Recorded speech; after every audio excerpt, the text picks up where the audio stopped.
Hi everybody, it's Dr. Barby here, and we are doing our video series on the 10 principles of intuitive eating, and we are on principle number 7, which is coping with your emotions. You would think that a lot of the critics of intuitive eating would understand that intuitive eating is not just about eating when you're hungry, stopping when you're full, and eating whatever you want whenever you want.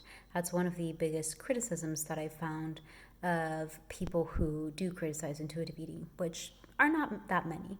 But actually, part of the intuitive eating principles are to learn to cope with your emotions without necessarily using food, exercise, or any compensating mechanisms that have to do with how you fuel your body or how you spend your energy.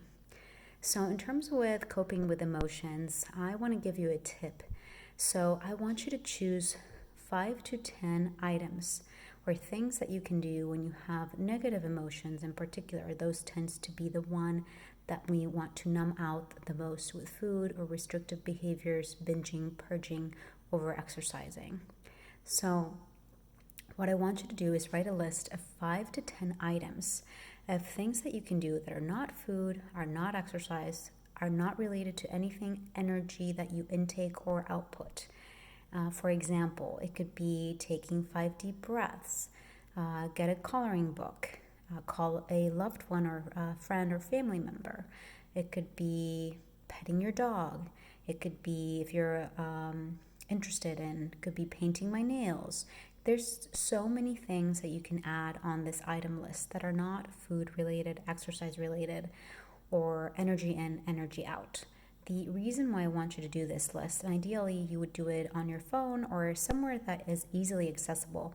Anytime you're feeling low, if you start thinking about either binging, restricting, going to exercise, anything that's related to energy input output, I want you to open up this list and choose an item from the list and try to do it for about 20 minutes. If it's something like taking 5 deep breaths, you can take 5 deep breaths, then close your eyes, imagine yourself relaxing, all the tension melting away, and see how you feel after. If you're still feeling that negative emotion, I want you to take the 5 breaths again and start the cycle again.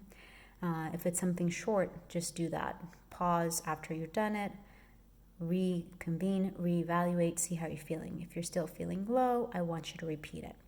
And the reason why it's important to have this list handy is because if you have it handy, you'll actually do it. You'll look at it, you'll use it, and eventually it becomes second nature. And sometimes part of a list should also be just sitting with your feelings. Sometimes having negative emotions is okay. We need to have those negative emotions in order to better appreciate the positive emotions. So if you are having negative emotions, it's okay to just sit with them. And if you notice, every time that you've had a negative emotion and you decided to numb out, let's say, for example, with binging, if you binged, after a binge, you actually felt worse. You felt bad with the emotion that you had before that came back after numbing yourself with the food, and now you also feel guilty about the binge that you just had. So now you have worse emotions. So it really doesn't really even help. And that's why it's part of the 10 intuitive eating principles to be able to cope with your emotions in a healthy, more productive way instead of numbing them out.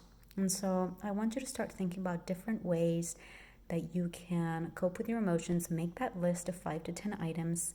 And if you're more interested in learning about this intuitive eating principle in detail, you can read the Intuitive Eating book by Elise Rush and Evelyn Tripoli. I'll put a link in the description below.